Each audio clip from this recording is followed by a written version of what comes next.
always used as many times interchangeably with any time we're kind of moving animals around. But if the important thing is that it is occurring within the species' original indigenous range or within historic area that it was found.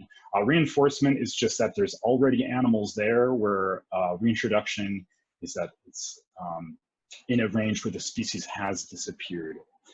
And throughout probably this symposium, I'm sure you'll hear people either interchangeably kind of use these terms. I do too, trying to get better with sticking to the term translocation.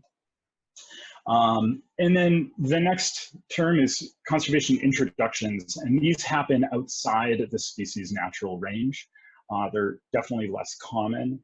This includes assisted colonization and ecological replacements. And non-conservation introductions also happen. This is often where they are, and that could be pest control, aesthetics, sometimes religious purposes, where people are moving these animals around and just kind of releasing them. And assisted colonizations is a current hot topic within reintroduction biology because of this concept of assisted migration with climate change and whatnot. It's this often debated, very controversial idea of moving species beyond their range that we might have to do in the future. And then finally, we have mitigation translocations, and this is just, as you'd imagine, whenever there's kind of this land use change or a threat, and we take some animals, then we move it out of harm's way. This is increasingly becoming a common method for amphibian conservation in particular, because they don't move very well, and actually many projects are impacted or funded or impacted through these mining operations, which has kind of recently become a bigger thing in the last 10 years. So just to recap, you have this umbrella conservation translocation, and then all these terms that fall underneath that, and they are all conservation translocations, just different types. But I like to emphasize that within this realm of conservation translocations, all of them have three major components of capture, captivity, and release. So no matter which one you're doing, captivity is probably going to happen. Well, it's definitely going to happen, because even if you're just transporting in a truck for a few hours, it is briefly captive, and then it's kind of released. And it's a nice little kind of conceptual way to think about it, because although they might have different purposes, they all share really a lot in common. Mitigation translocation is, it's 90% of the way there to doing a reintroduction with an endangered species often, as far as how we do it in the process, and how to make sure it's a success. So moving on to amphibian translocations, and I made a bunch of slides on this, and I was like, I'm just gonna skim over it really quick, because you're going to be hearing a lot about these throughout the next couple of weeks. But the four main takeaways that I think are really important to highlight, and kind of things that are on the horizon, is first to realize that there's a couple hundred species that have been involved in captive breeding and or reintroduction programs. I think this paper from 2013 from Guideline, they listed, I think 2013, that's a few years old, so it's probably like 220 or so. Not all of those are current, but so a lot of species have been, a focus of this conservation method. And then secondly, these mitigation translocations are definitely on the rise. I think they're happening more and more, especially as we're seeing, this rapid land use change and problems that are happening. And it is a theory and, this kind of conservation method that is often touted but little understood. And then assisted migrations is frequently showing up in the literature, kind of debated and discussed, usually over like a pitcher of beer, whether it's a terrible idea or not. And I think it is something that we should be following specifically, in the next 50 years with climate change, whether we're going to have to move animals up the mountain to keep them within their suitable like climactic envelope, or sea level rise, that sort of thing. we could be seeing this, 50 years from now. I don't think right now this is happening very much, but it is something that is going on and being thought about actively. And finally, it's just, it sums up is that the world is kind of on fire. So as far as amphibian translocations, they're difficult, they're expensive, they don't always work, they take often decades, they're usually a really, hard thing to do. You shouldn't do them unless you absolutely have to. However, the world's freaking on fire. And it doesn't seem that amphibian translocations are going to go away anytime soon, and that for many situations it is our only or our best option to prevent these animals from going extinct. So as much as we want to debate and say don't do them, or that they're really hard or very poor, they have poor success rates, I think they are this necessary thing that we definitely have to keep working on and keep studying. And this kind of brings me to my next section on, what resources are available. And these are just a number of things that I've kind of compiled over the years that I wanted to highlight, especially for people that are really getting into the field, but even people that have been in, you might not know all of these things that may exist. Because people will ask me, where do I start? Where do I start learning about this topic of reintroduction biology? And for amphibians translocations, is there these best practices?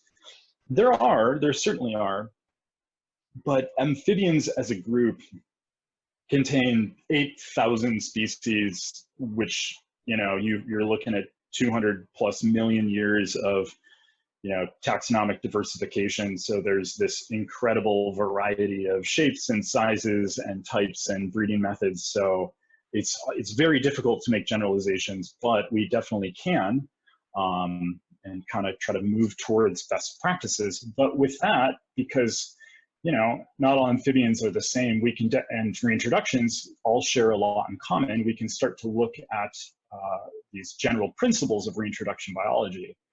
And I wanted to highlight these 3 books to start off.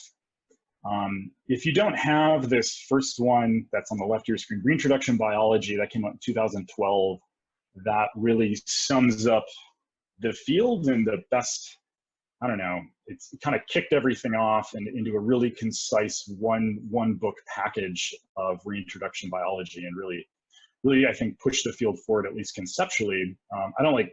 I'm not part of this book, but if you don't have it, you should definitely go buy it. I don't make money. It's just a general recommendation I have. And there's really a lot of good stuff on there on how to both plan, push it forward, and kind of systematically look at your program and how they could be done better. And there's great citations in there that you can build off of.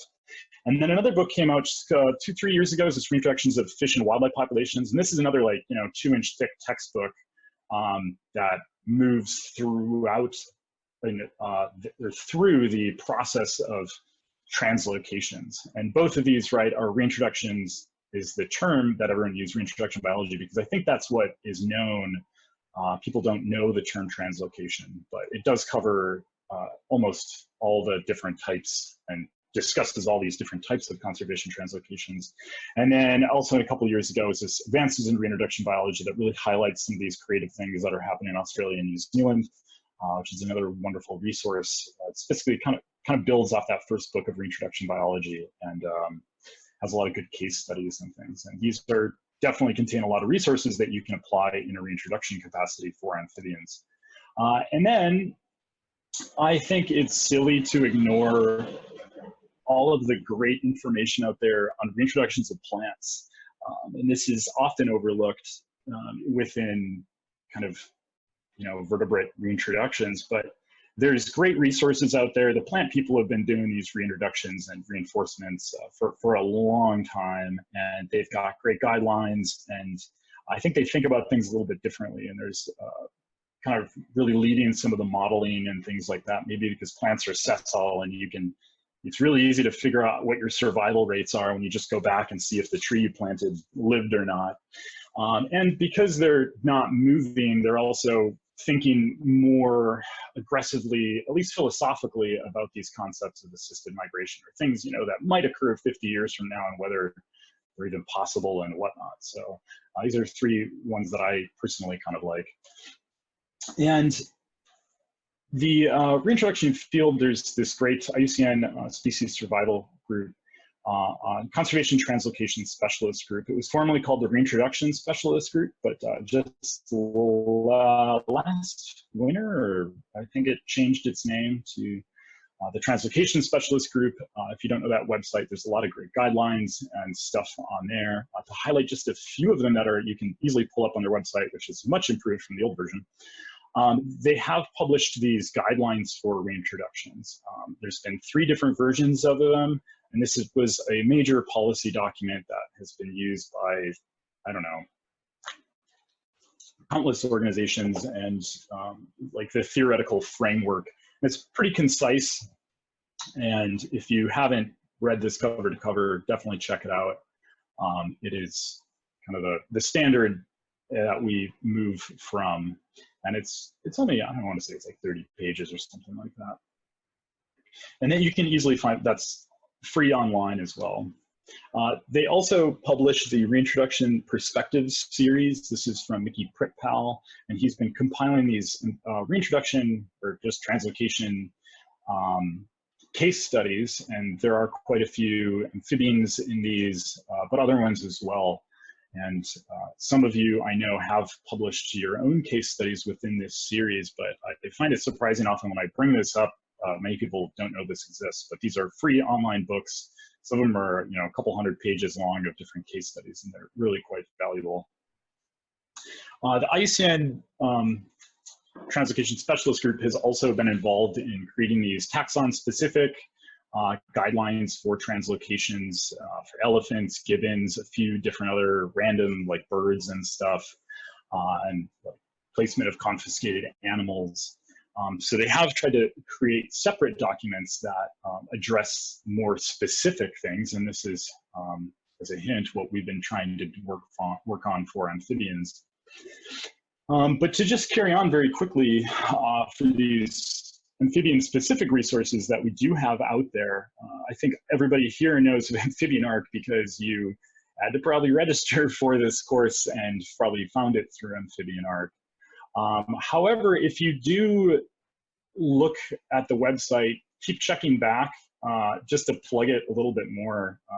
They have really, really a lot of documents that are linked and great resources on here, and it seems to be frequently updated. Just when I was making this talk this weekend, I was like clicking through these and finding some like awesome documents I didn't even know exist, and new things that people have been writing up. So there's just a plethora of information on their website.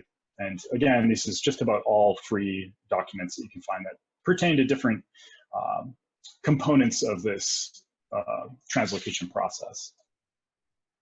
A few other things to note is that the Amphibian Husbandry Resource Guide, this was a large, giant volume that is largely online now on the Reintroduction or Amphibian-Arc website, but you can still get the PDF of it. It's a few hundred pages, and it just cruises through tons of this captive rearing and all these different aspects of ex situ conservation.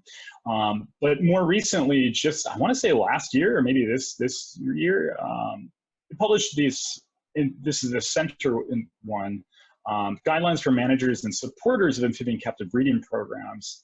I just found out about this a couple months ago, and it's a wonderful resource that kind of touches on a lot of these projects or topics within there, and it's quite complete. It's like 80 pages. And then finally, to highlight the recent guidelines for mitigation translocations that just came out of the Calgary Zoo group for amphibians. And this is a wonderful, another online free PDF book, but it's very specific to kind of the Canadian prairie taxa or suite of taxa up there. But it's just got a great layout to it. And as soon as I saw it, I was like, man, we should make a similar guide for kind of like every other region. around the world could be done in this kind of style, because it is a well done book. But so we have all of these general resources and topics, and many different sub guidelines, for working with amphibians in captivity, keeping them, breeding them, these kind of things. However, I feel like the green there is where most of these documents and resources really focus on, at least that are amphibian specific. They kind of peter out at the planning for reintroduction, and then the actual reintroduction and post-reintroduction phase. And this is probably just an artifact of how much the recent development of so many new ex situ conservation programs and amphibian arc has just been driving this wealth of knowledge in the early parts of the translocation process. But at the end of it, it's where we know the least. We're not the best at getting them out into the field and really have good guidelines on like post-reintroduction monitoring and that sort of stuff. So this is where I think we have the most work to do. Some of you might argue, but I think I could make a good case for this.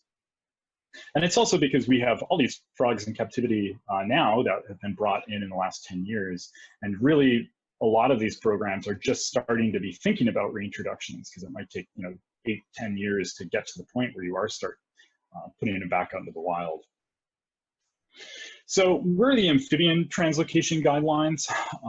That's a good question. Well, we thought of this, in 2012, Mike Maunder first approached me, who's a plant reintroduction guy that used to be at FIU, now he's back in the UK, and wanted us to start thinking about creating these. So we worked with different people in the IUCN, and for those of you that don't know, the IUCN is just this monstrous conservation organization that has a lot of different groups.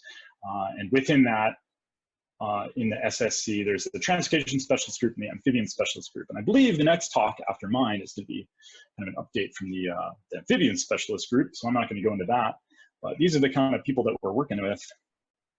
And the goals was to develop this amphibian-focused best practice guidelines.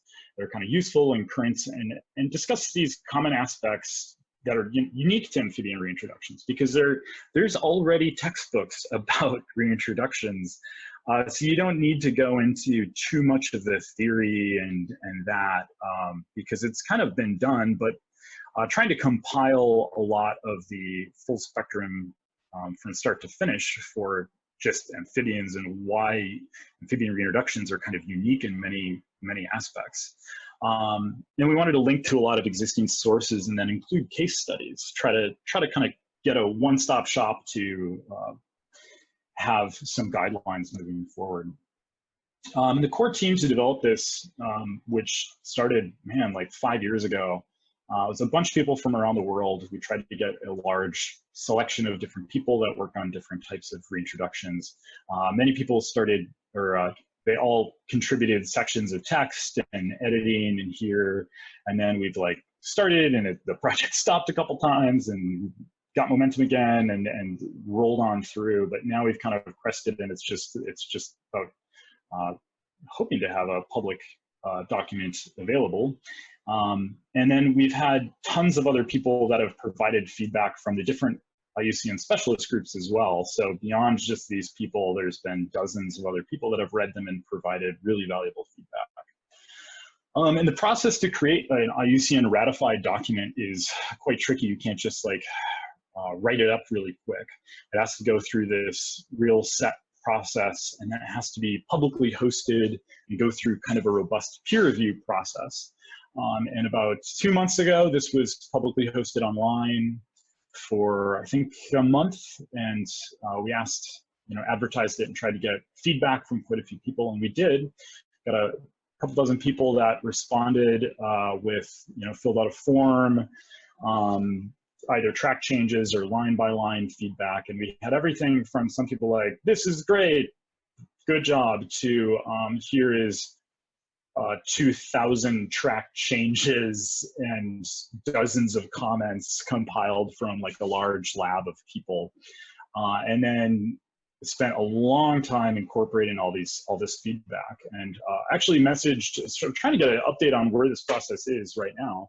But I emailed Axel and Mickey Pripal last week to figure out what stage we're at, because it's in final formatting and kind of this ratification process right now. And it's a full done document, and we just need to get it into this really specific IUCN format and labeling and et cetera, which is like a lot of software stuff that those people do.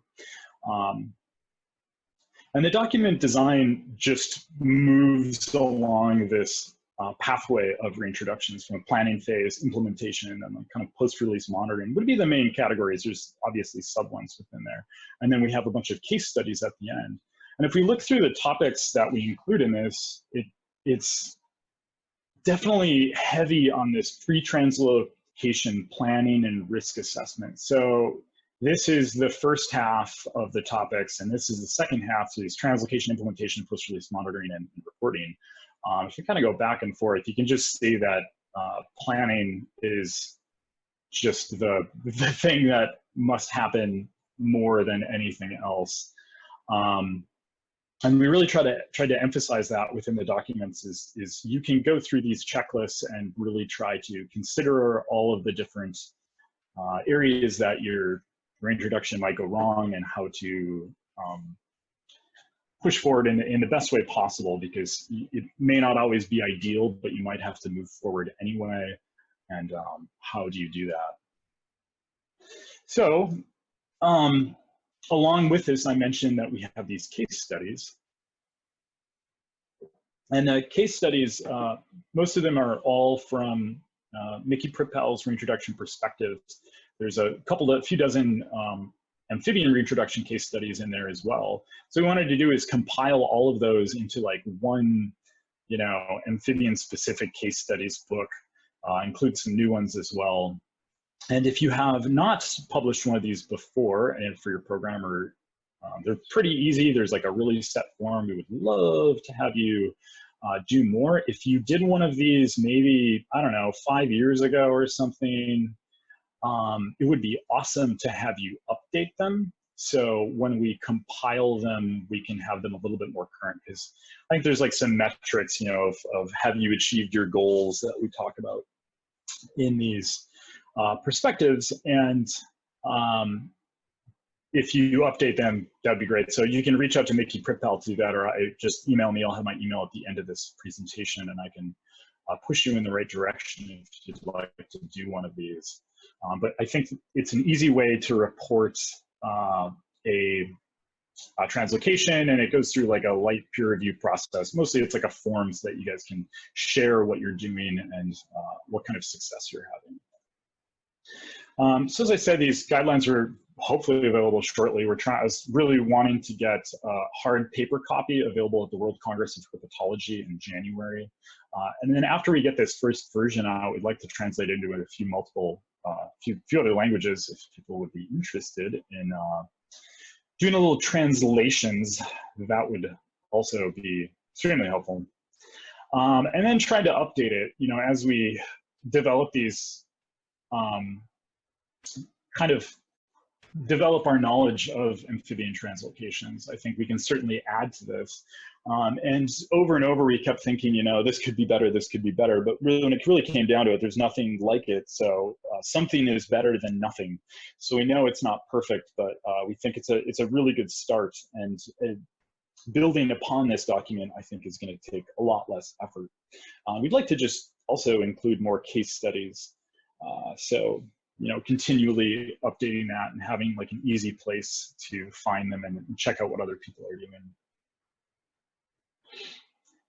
So within these application guidelines, we have a lot of commonly kind of action categories. And these are each of these text sections within the document. And they're kind of like the check boxes of things that you should be thinking about and doing as you move along. And as we all know, these translocations are just wildly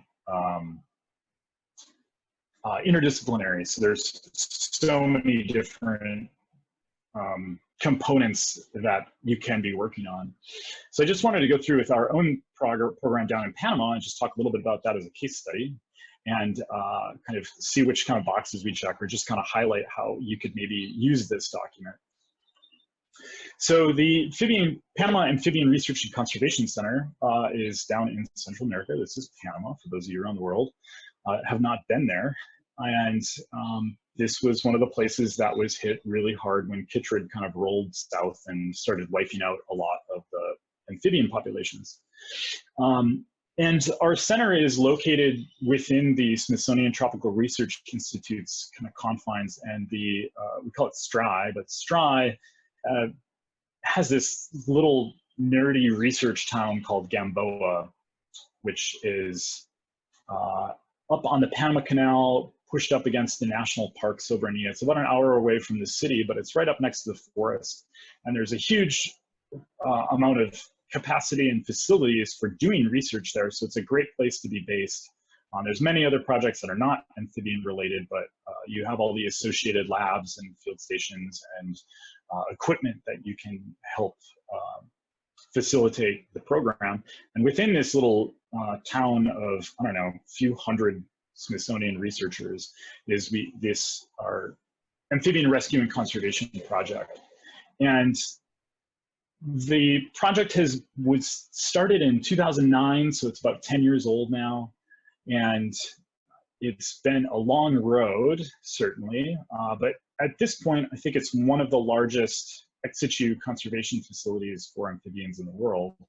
And it's been countless amounts of hours and volunteers. I know there's definitely a lot of people on the call that have been down here at some point during this long process to get this off the ground. And it consists of numerous frog pods, as well as insect rearing facilities to do everything within country, as well as labs and office space to kind of continually keep working on these amphibian, both translocations, and then keeping these animals in as assurance colonies. And at the front of the center, there's also kind of an outreach area. You can't really see it on that bottom right picture, but there's a great place where people from the public can walk up and check out some tanks and look inside one of the pods and see people working on that thing. And I think we're kind of unique because we're not one species. We actually contain or work with 12 species, which is daunting. It makes things certainly a challenge. And they're all these Panamanian species of serious conservation concern, and we have a big variety of kind of taxonomy, and each of them range from, you know, one push away from extinction to you can still find them in the wild, but they've declined like 95% in the wild. And there's only a couple of spots that if you really, really, really look hard, you could maybe find one. So that's the status of most of these amphibians. So it's definitely kind of a high stakes and a large challenge because we have so many different species and to try to manage them all. And if we take these action categories from the guidelines, and I went through and I just started like kind of checking those boxes of what we see and, you know, how well we're doing. And this can be a good way to start thinking and discussing, you know, what are the next priorities. And some of them have multiple checks in different categories because we got lots of species, and some of them we might be really good at, other ones not as much. And I just wanted to highlight kind of a few of these and also how our program is dealing with them. For example, this first one is setting objectives and kind of defining success. I definitely give this, you know, this kind of complete, you know, and it's ongoing, you know, you're always trying to move this forward, especially with adaptive management. But we have a great strategic plan that I think is a good example of how these can work. And it's, you know, multiple years long, you know, discreetly defining what kind of goals you want to establish and providing some metrics that you can later say, you know, we were successful or you were not. And I think this is the first and foremost, the important thing to have within your program is defining what you want to do and then prioritizing those goals. So moving on further down, we have like addressing threats and known causes of decline. Most of our species have been hit very hard by the chytrid fungus, but also habitat loss is increasingly a challenge within Panama. And this is definitely not a partial thing that we're continuing to work on. This picture is from last week. We're doing more and more research on BD and how it impacts our populations. We're taking mucosomes, looking at mucosome activity of all of our different populations and trying to compare them and kind of look for windows of research and how to manage the disease upon reintroduction or doing release trials back into the wild. There's been lots of other projects long before I've been involved doing this. Probably since its inception, chytrid has been, just at the forefront of a lot of our research effort. And then moving down, I think it's interesting, especially in a program, if you're not doing tons of reintroductions, reinforcements, it can be really useful and a good use of your time with these animals in captivity to really be pushing this kind of public engagement. And I think the park program in Panama has been amazing at it. I've only been involved down here not too long, but it's just incredible. The first picture on the top is Panamanians Golden Frog Day, which is kind of a big celebration of the Panamanian golden frog, which is a symbol of Panama, and great outreach opportunity. There's parades and tons of school kids. Those kids are all dressed like Panamanian golden frogs. So getting, thousands of people involved in thinking about frogs that otherwise they just might not know anything about. And the lower picture is another great outreach facility. This is at Punta Culebra out in Panama City. So it's an area that people from the city can come to, this kind of nature conservation-y center where they do a lot of like education, and they have a really nice cutting edge amphibian exhibit that I can't remember, but it's like tens of thousands of people come to this center every year and walk through it and get to see the animals in Panama. Most of them at the center are all really endangered, and it's one of the few places in the whole country that you can still see these Panamanian golden frogs. And moving along, there's so many different categories, and sometimes it's tons and tons of work, but I wanted to highlight, like, pre-release health screening. That's not something that is too much of a challenge. All it is working with people that really know what they're doing, getting good vets involved, and there are already excellent disease quarantine guidelines for amphibians that have been published and worked with, and having people that are experienced that to come down and work with them. This is Dr. Eric from Cheyenne Mountain Zoo. He's doing a health screening before one of our release trials of our frogs, and just being able to reach out to other people and try to get expertise from these people that have been doing it for a while and really know the health side of things. And then the last one I was going to highlight is this post-release monitoring and continuing management. And this is something that has, obviously, we've done a little bit with it, and we still have a lot of unknowns, and it requires a lot of additional study, but we have done some release trials and kind of trying to push the ball over the crest to start really understanding how to reinforce or get some of these animals back into the wilds where they've been extirpated, and how to do that. And that is a long road. And even though you might have chytrid in the wild that would, might impact these populations severely once they're reintroduced, but there's so many components of a reintroduction that have nothing to do with disease that can be worked on and should be worked on. For example, this is a radiotelemetry study. Blake Clockey is one of our presenters a week or two from now, or I think it's towards the end of this symposium. He's going to be talking about one of our Atelopus release trials. And this kind of study, you have to spend a lot of time, for example, testing a way to attach the telemetry device, so they don't get abrasions. I mean, that's a small study in itself. Or trying to understand how these things might get predated upon. Just these classical things that may not have to do with disease can be focused on and definitely need to be figured out long before that.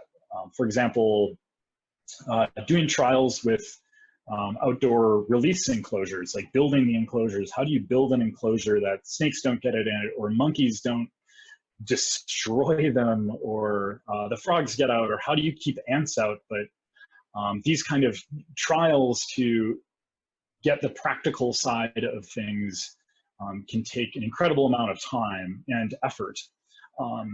But I think it's important for projects to just keep pushing forward on even these small little goals, like figuring out how to do radio telemetry. Even if you can't do a release trial, being set up to do it is an important step in the right direction.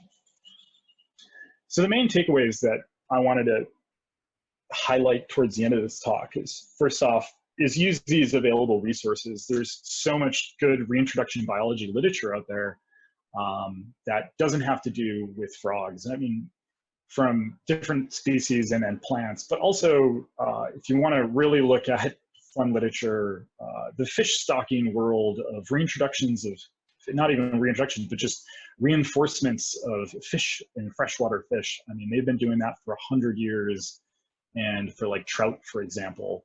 And there's a deep literature on there, but we don't even really think of it as a translocation, but that is all a translocation-based process. So there's so many different things to kind of dive into. But then also, once you look at these available resources, realizing which topics there isn't good information on, and that can then lead kind of our priorities moving forward of what we need to kind of figure out. And as we've definitely seen in our creation of our guidelines, is that planning is the most important part of doing it, and doing it right is getting all your ducks lined up in a row before you start. And that can kind of make or break a program and avoid a lot of pitfalls. And with that planning, that just leads directly into kind of an adaptive management and being willing to change and realizing when you screwed up or something's not working and trying to change it. Next is kind of avoiding indecision and paralysis. I think it's easy to either get focused on one threat or one problem. And when we think about, are these animals going to be in a glass box for all of eternity? I think eternity is a long time. I don't think that is it's naive to think that. We don't know what'll happen in the future. But even if they are in a glass box, there is so much research and things that we can do with them. For example, we have all these charismatic megafauna in zoos all over the country, elephants and tigers and stuff, and nobody's reintroducing, using the genetics from the I don't know, elephant populations, shipping them back to Southeast Asia anytime soon. I mean, maybe 100 years from now, and they're almost extinct, that could be a good genetic resource. But that doesn't stop us from doing heaps of research on those animals within captivity, whether it's behavioral or conservation-wise, or how to do artificial reproduction. So there's so many different components and reasons that we can continue research on animals even before a reintroduction is possible. And to think long-term is the next main point, because the program in here is 10 years, and it's really like just kind of gotten going. And it seems like a really long time, but if you look at historical reintroduction programs for other taxa, whether it's birds and mammals and whatnot, most of them, almost all of them, are these 20, 30-year projects. And you'll read some quick case study of some bird in Mauritius that was saved from extinction, but if you look at the timeline of when it was started, it's a 30-year long process till you're really considering that thing is a success.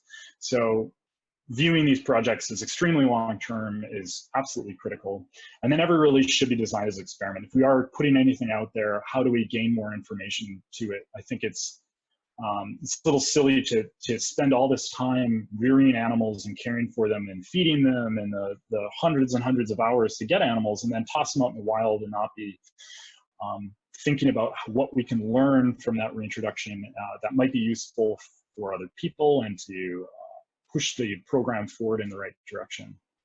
And then finally, these complicated problems might require really creative solutions.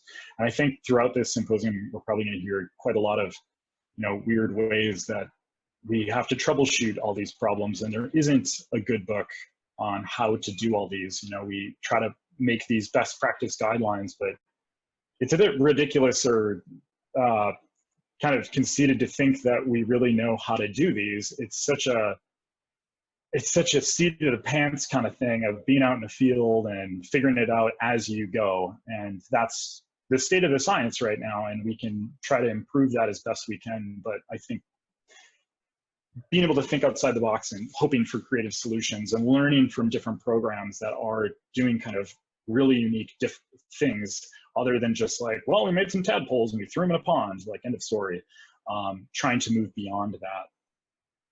So with that. Very much apologies for the technical glitches at the beginning.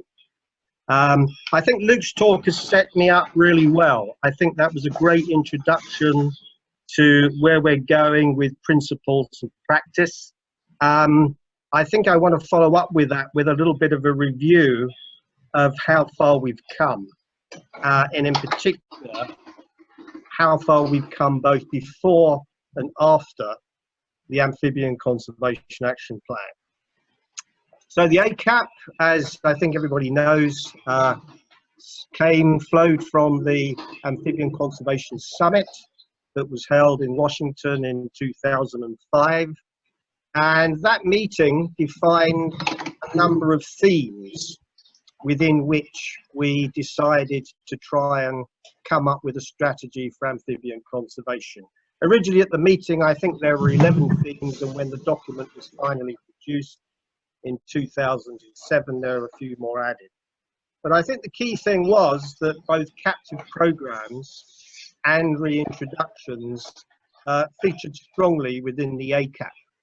And indeed, at the original meeting at Washington, there was some debate because certainly some amphibian conservation scientists thought there was too much emphasis on captive programs and reintroductions, and it was rather overshadowing some of the other efforts that were actually going on. I'm not going to go into that at the moment, but safe to say that captive programs and reintroductions have been part of the ACAP since the outset and still form a significant part of the Amphibian Conservation Initiative. So what we did before the ACAP came out, we published this paper, which was based on Lisette Abijal's work, where we tried to review the range of captive breeding, reintroduction and conservation programs of amphibians that were going on, where they were occurring, how successful they were, taxonomic biases, were they tackling species, etc. And it just so happened by a pure coincidence that this study fell quite neatly into what we might call the pre-ACAP period, because we reviewed studies from about 1966 up till about 2006. So when the ACAP came out, and a few years on from 2007, we thought it would be useful to review this once again and see if there's been any changes post ACAP. So effectively we repeated the process, and again this was mainly Gemma's work, who'll talk after me, reviewing what had actually gone on in terms of amphibian captive breeding reintroduction from 2007 up to 2013. Of course, 2013, that is now, what, 6 years ago? So I suspect that things have moved on again since then. So in some ways, this is a little bit of a historical perspective. When we set out to do this work, we thought, well, what are the key questions we need to tackle? what are the key things we want to find out from the information that is actually out there? Well, one fairly basic one was, how many conservation, breeding and reintroduction programs are there actually going on? What is the scale of it? And then what are the changes since the ACAP in terms of the threats to species in captive breeding and reintroduction programs, in terms of the geographical regions where these initiatives are actually happening? The red list status, has this changed in emphasis since the ACAP? And have the reasons for captive breeding evolved over time? And then there's what is actually driving these changes. If there are changes going on, what are the main things that have driven them in the directions that they're actually going? And probably the most fundamental question, I mean, actually, how successful is captive breeding and reintroduction as a conservation strategy for amphibians? So how did we do this? Well, we adopted a multifaceted approach. We reviewed and interrogated a range of publications, including Mickey Suri's wonderful Global Reintroductions Perspectives document, which Luke's already talked about. We sifted through Froglog over the years to see what information was in there. We interrogated databases such as AmphibiaWeb. AmphibianArc was probably the most comprehensive source of information, and the red list as well. We also looked at other publications, peer-reviewed publications, so we used standard search terms for interrogating literature, which generated other studies as well. We also talked to the experts, although Gemma probably had the fun part of doing that, meeting the interesting people that are involved with amphibian conservation around the world, and also visiting various projects to find out what was actually going on firsthand. So some basic summary of some of the information we pulled out of that. So if we first of all ask the question, have programs increased? Well, before the ACAP, we identified 62 species in reintroduction programs. Now, in doing this, we had some additional criteria. This doesn't include species involved with mitigation programs, because we regarded those as not having conservation as a specific goal. Their mitigation translocations are usually carried out to really reduce the human-wildlife conflict. Sometimes there are conservation spin-offs, but we excluded those because there's a large number of those, probably the same number again, and we wanted to focus specifically on those that had a conservation goal. We also eliminated what we might call backyard releases. So to qualify for within our database, the species actually had to have some formal documentation that made it resonate within a conservation program, because once again, there's probably hundreds and thousands of people around the world that are just moving frog eggs around for fun without really having an explicit conservation goal. So with those criteria, we identified 62 species up to 2006 that were involved in reintroductions. And those really fell into two groups. 41 of those species had a captive component, and 21 of those species had no captive component. So these were sort of wild-to-wild translocations that didn't involve captivity. In doing that, we should say that sometimes it's a little bit difficult to identify what is in situ and what is ex situ. There are grey areas of a captive component. Even if you're taking tadpoles out for head starting, that is clearly a program that has a captive component. If you're actually doing head starting in situ, possibly actually protecting spawn, then that would be ex situ.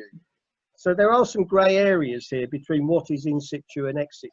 So we defined a captive component if involved any stages bringing them into captivity for part of that program. So the captive component involved 41 species. In addition to that, there was conservation breeding, but not for release, for 74 species. So these are species that are part of conservation programs, but primarily for activities relating to conservation education and conservation research. And these included those species that there was so far no explicit plan for reintroduction into the wild, but they're still serving a conservation purpose. So if we add on to these the post-ACAP data from 2007 to 2013, we found over this relatively short period of time that there were 13 new species in reintroduction programs. And that comprised 12 new species that had a captive component, and just one species that actually had no captive component, a wild-to-wild translocation. And those species that were in conservation breeding but not for release had actually increased by 64 species. So there was a large number of species coming into captive breeding, but not explicitly for release. A lot of these, as we shall see in a minute, were related to species where things such as disease research is actually going on. So if you look at these time frames, obviously 1966 to 2006 is a much longer time frame than 2007 to 2013. But what we saw was a 57% increase in just 7 years in captive breeding and reintroduction programs. And what was also apparent here was that there were relatively few new reintroductions. A lot of species going into captive breeding programs, but actually relatively few, only one, as we see here, that, very few new reintroduction programs overall within the data that we actually got. So some examples of the post-ACAP reintroductions. Here's some of the species that we know have been released since the ACAP. And again, there may well be other species to actually add to this list, since this actually only goes up to about 2013. The mountain chicken frog here, Leptodactylus phallax. I'm sure you may hear a little bit more from Matt Goetz about that. That is subject to quite an exciting reintroduction program that doesn't have the goal of re-establishing the population. It has the goal of testing to see whether released frogs can actually manage their own chytrid infection through habitat manipulation. So this is a reintroduction, as I say, that is experimental, and it's more of a research-related reintroduction than one to establish a self-sustaining population. This graph shows pre-ACAP threat species, and the different colours refer to the different types of programs. So the yellow bars just refer to those species in captive breeding only. The purple bars, captive breeding and reintroduction, where there has been a release component, and the green bars just involving reintroduction only. And you can see that pre-ACAP, the principal threat to those species that were in the programs is actually habitat loss. Perhaps not entirely surprising, because we still now realise that habitat loss is the primary threat to amphibians globally. If we look at it post-ACAP, there's some changes. First of all, as I mentioned earlier, the proportion of reintroductions has fallen, and there's relatively more going into captive breeding. And the other thing that we see here is that the proportion of species threatened by disease has increased in these programs since the ACAP. And if we test those distributions before and after the ACAP, we can see a significant change. So there has been a shift in the species that have gone into captive breeding and reintroduction program post ACAP in relation to the principal threats that they face within the wild. If we now turn to where these captive breeding and reintroduction programs have been happening globally, and we can see the green bars represent post-ACAP and the purple bars pre-ACAP. Again, we can see a shift here. Post-ACAP, there seems to be a relative increase in the number of South American species and in the number of Central and Caribbean species that have been involved in these programs, and a relative drop in Europe and places such as Australia and New Zealand and North America. So in addition to there being a shift in emphasis towards species with different types of threats, there's been a shift in the geographical areas where these programs are actually happening. And again, that shift is actually significant. If we have a look at IUCN red list categories, so again, this graph here shows the number of species in the different IUCN red list categories, again categorized into our three criteria: captive breeding and reintroduction, reintroduction only. And you can see quite clearly here that the vast majority of species that were in program were actually least concern. And this has always been a criticism of captive breeding and reintroduction, in that it's not actually focusing on the species that actually need it most. So if we look at what's actually happened post-ACAP, we can see a reassuring shift towards threatened species. So far fewer least concerned species, and rather more shifting down into these threatened IUCN categories, and with most of the species focusing on the critically endangered species. So that's actually been a reassuring shift, and it means that the programs are now focusing a lot more on threatened species than they used to. And again, that shift is shown to be significant. So what are the highly successful reintroductions? Again, if you look in the literature, there are all sorts of different ways of defining success.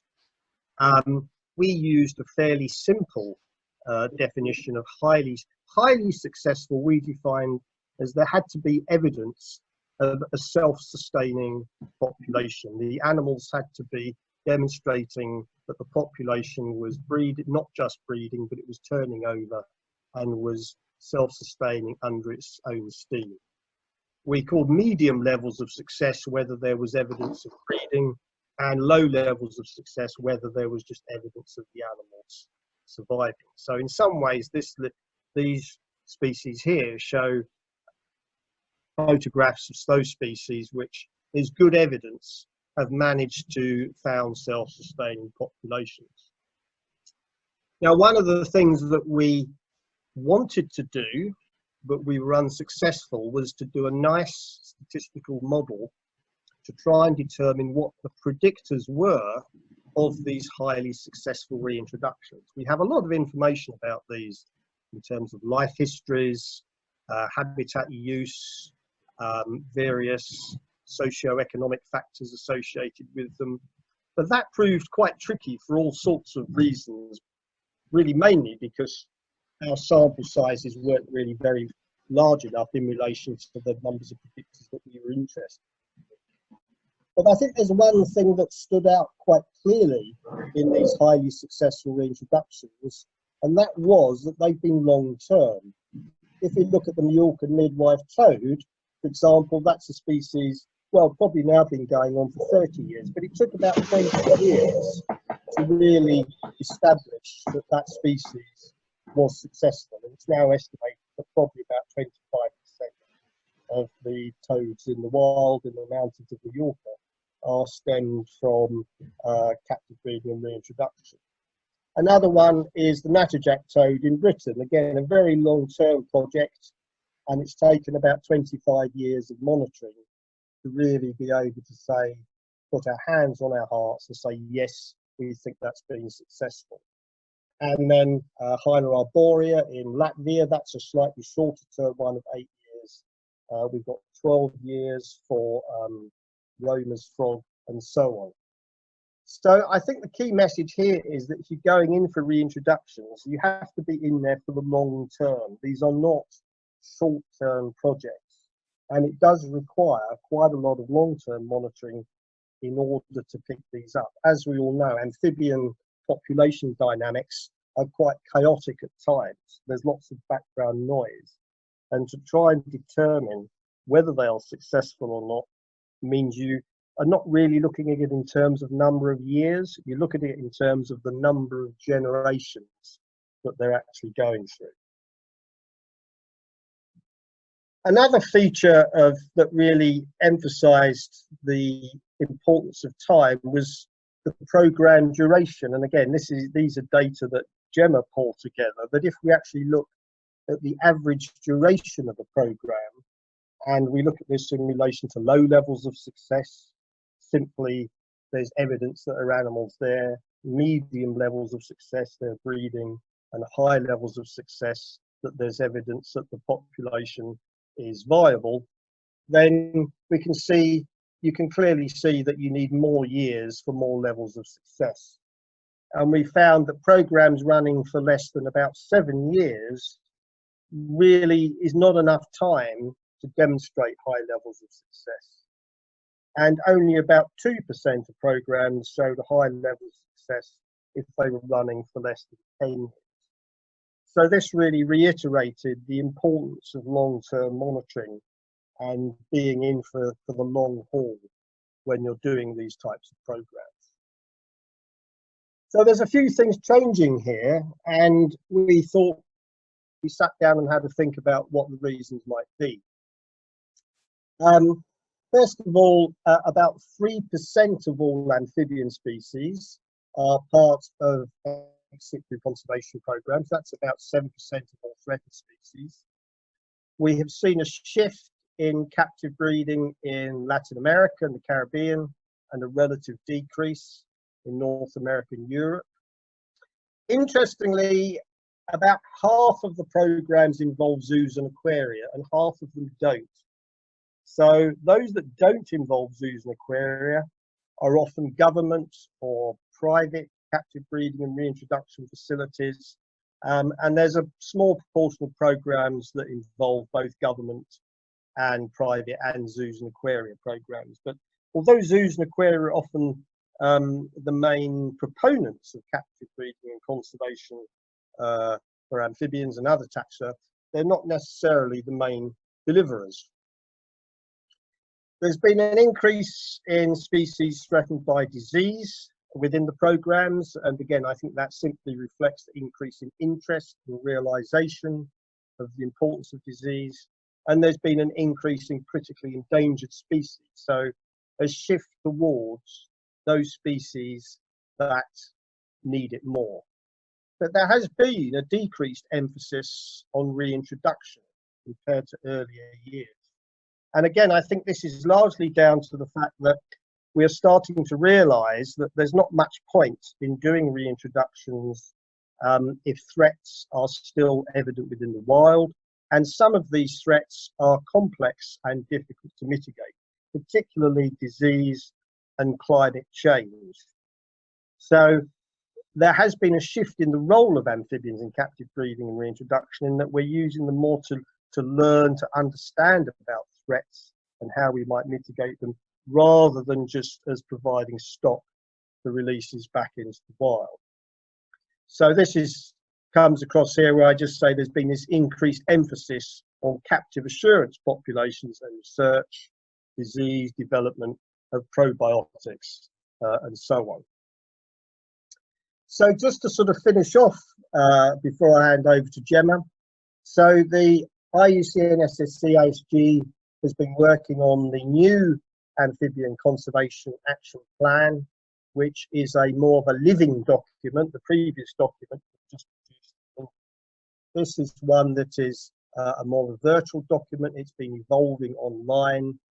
We've been involved in developing the reintroductions component of this, and the goals of the revised IUCN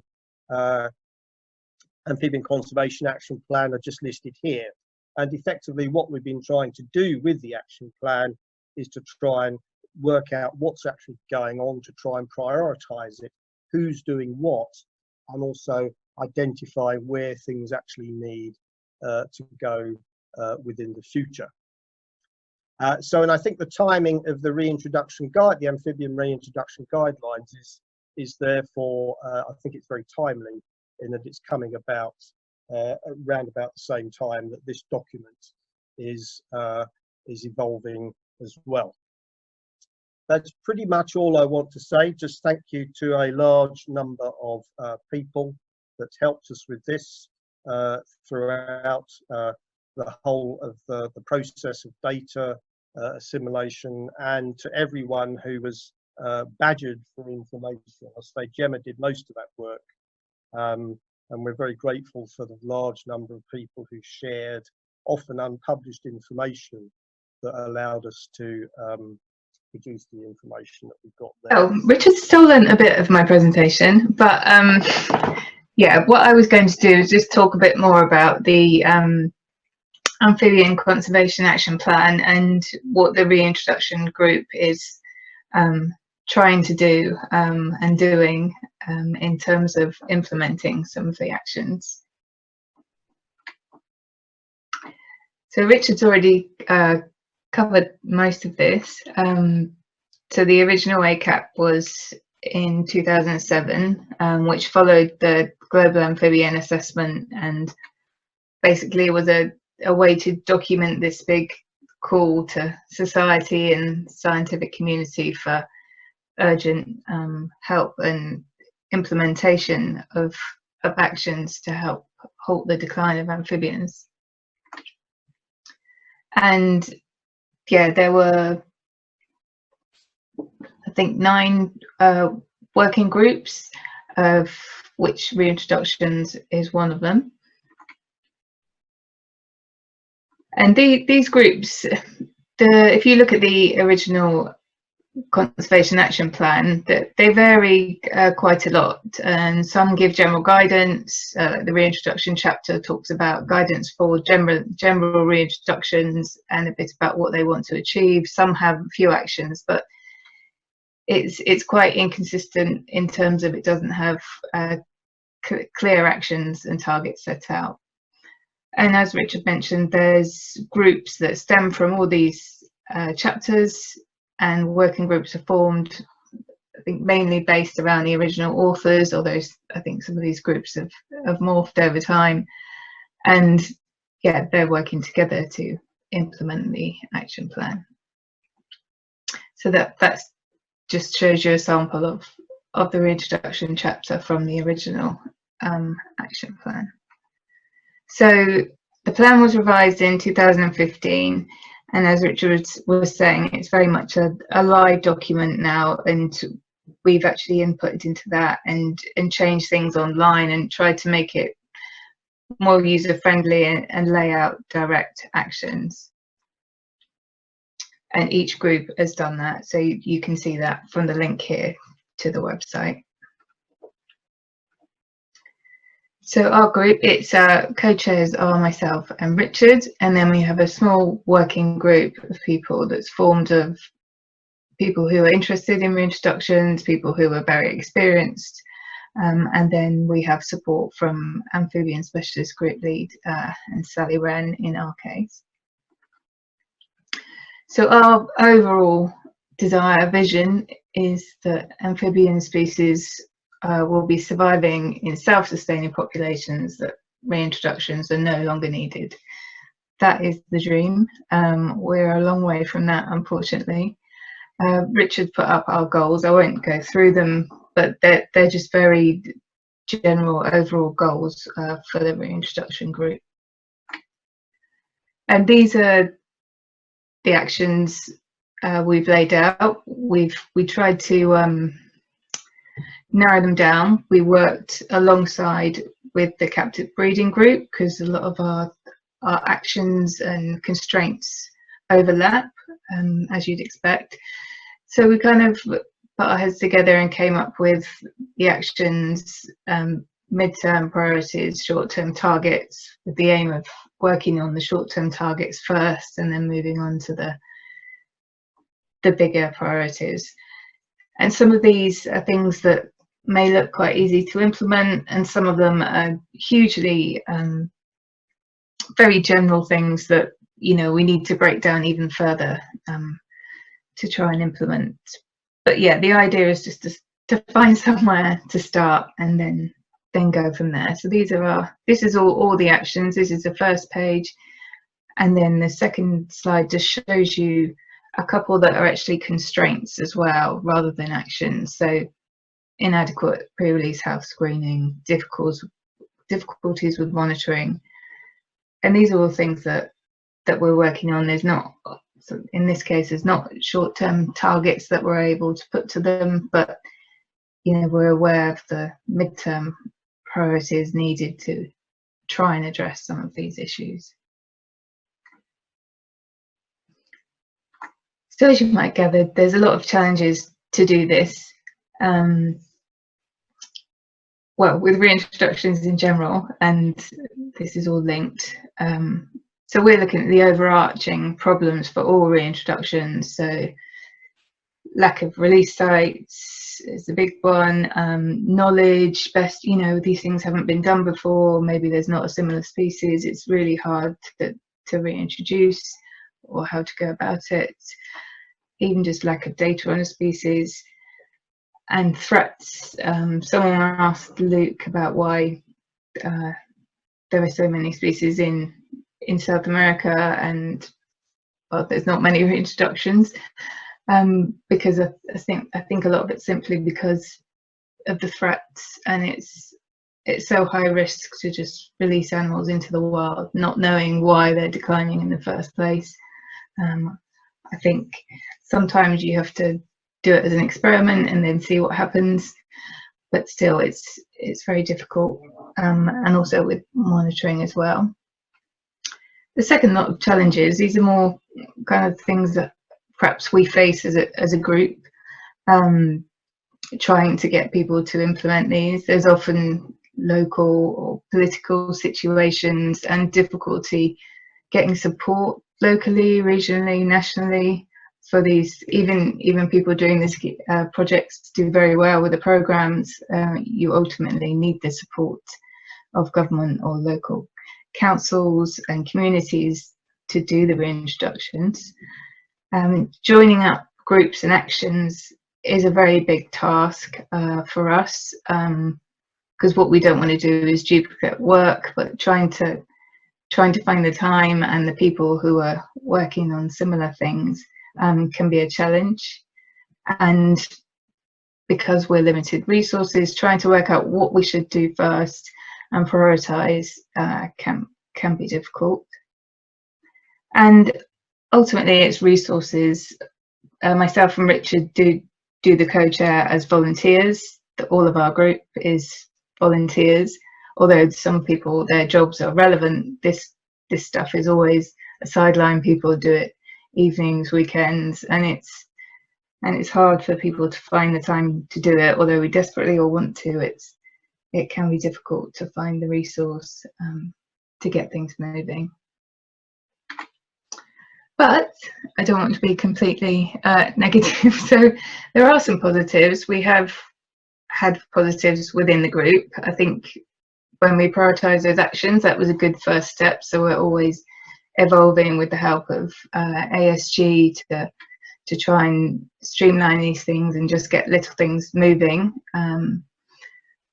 The amphibian reintroduction guidelines, I think, will be a great resource and a really good help for people, for us and for people trying to implement reintroductions, because sometimes I think people feel they're on their own and there's not much support. So I think just having these guidelines and knowing who to contact will really help, seeing the case studies as well.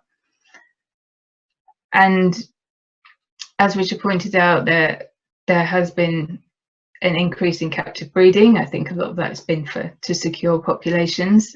and maybe in the future we'll start to see some of the reintroductions, and hopefully that will go hand in hand with things like trying to secure more protected areas and a whole range of things that will support that action. And increase in awareness. I think there's been a lot of publicity for amphibians, and I think hopefully people find them more endearing now, and that will really help our cause. We've joining up the groups and communities and actions. Like I say, we've worked with the captive breeding group, and that's worked really well. They're actually a very strong group who take the actions forward, so that's really helped us who perhaps don't have as many resources as them. And we're always learning. You know, there's more evidence what works in conservation, what works in programs, husbandry, reintroduction techniques that are being published all the time. I think what is hard is when they're published in academic journals, they're not very open for everyone. I think we're seeing more of them in Froglog, and I'm not sure if Luke mentioned this, but we were hoping the reintroduction guidelines would be quite a live document as well, where we could share case studies continuously, and there was talk of having a database that would help people. But overall, I would say to anyone here, if they need support, I'm by no means an expert, but we probably know someone who is, and we could help you out, put you in touch with, and try and get support for anyone who's out there thinking, you know, I've reached a point, I don't know what to do, or I don't know how to start. You know, that's the good thing about these ACAP working groups and the amphibian specialist group. They can provide that level of support. And we are going to have more resources. So good news is that there's been funding secured to employ staff to work on the ACAP, on implementing actions, working more directly with the group, getting things off the ground and implemented, and that will be taken forward by Detroit Zoo and Amphibian Survival Alliance, and they will have 2 part-time members of staff, Sally Wren and Ruth from Detroit Zoo, and they both welcome any input and comments people have on the ACAP. And yeah, I think Ruth is already starting to work on it, and I know Sally will be from next year. So please make a note of their addresses, or they're on the amphibians.org website as well, or Sally certainly is, and you can get in touch with them. So that I think will be a really big help, having someone driving the ACAP and kind of giving the groups the help and also a bit of a nudge to get things moving. So I'm really happy about that. And that's it. So it was just a summary of where we are with the reintroduction group in